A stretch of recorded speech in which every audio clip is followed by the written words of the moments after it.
Hello guys, ഇന്ന് മഴക്കാലത്ത് two wheeler കൊണ്ടുനടക്കുമ്പോൾ ശ്രദ്ധിക്കേണ്ട കുറച്ച് കാര്യങ്ങളെക്കുറിച്ച് പറയാമെന്ന് വിചാരിച്ചു. ഫസ്റ്റ് തിങ് എന്ന് വെച്ചാൽ ടയറാണ്. ടയർ ബൈക്കിൻ്റെ ആണെങ്കിലും സ്കൂട്ടറിൻ്റെ ആണെങ്കിലും നല്ല കണ്ടീഷനിലുള്ള ടയർ എപ്പോഴും മെയിൻറ്റെയിൻ ചെയ്യുക. അതായത് ഫ്രണ്ട് ടയർ ആണെങ്കിലും ബാക്ക് ടയർ ആണെങ്കിലും കട്ട തേഞ്ഞ് തീർന്നിട്ടുണ്ടെങ്കിൽ എന്തായാലും ചേഞ്ച് ചെയ്യുക. അത് ഒരു കാര്യം കൊണ്ടും ഡിലേ ആക്കരുത്.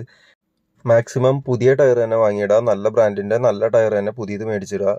ഈ യൂസ്ഡ് ടയേഴ്സോ അല്ലെങ്കിൽ ട്രാക്ക് ടയേഴ്സോ യൂസ് ചെയ്യാൻ പോവാതെ കൂടുതലും പുതിയ ടയറിന് തന്നെ പ്രിഫറൻസ് കൊടുക്കുക.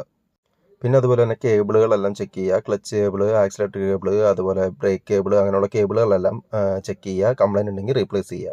പിന്നെ അടുത്തൊരു കാര്യമാണ് spark plug. Spark plug complaint ഉണ്ടോ അല്ലെങ്കിൽ ചേഞ്ച് ചെയ്യാറുള്ള ഇൻ്റർവെൽ ആയിട്ടുണ്ടെന്നുണ്ടെങ്കിൽ അതും നോക്കിയിട്ട് മാറുക. പിന്നെ ബൈക്ക് മഴയത് ഓടിച്ച് കൊണ്ടുവന്ന് കഴിഞ്ഞ് വീട്ടിൽ കയറ്റി വെക്കുന്നതിന് മുമ്പ് ഒന്ന് വാഷ് ചെയ്തിട്ട് ഒന്ന് ക്ലീൻ ചെയ്ത് ജസ്റ്റ് ഒന്ന് വാഷ് ചെയ്ത് ആ ചെളിയും അഴുക്കും കാര്യങ്ങളൊക്കെ ഒന്ന് ക്ലീൻ ചെയ്തതിന് ശേഷം മാത്രം വണ്ടി കയറ്റി വെക്കുക. അപ്പോൾ ഈ കാര്യങ്ങളൊക്കെ ബൈക്ക് ഓടിക്കുന്നതിന് മുമ്പ് ഒന്ന് ശ്രദ്ധിക്കുക.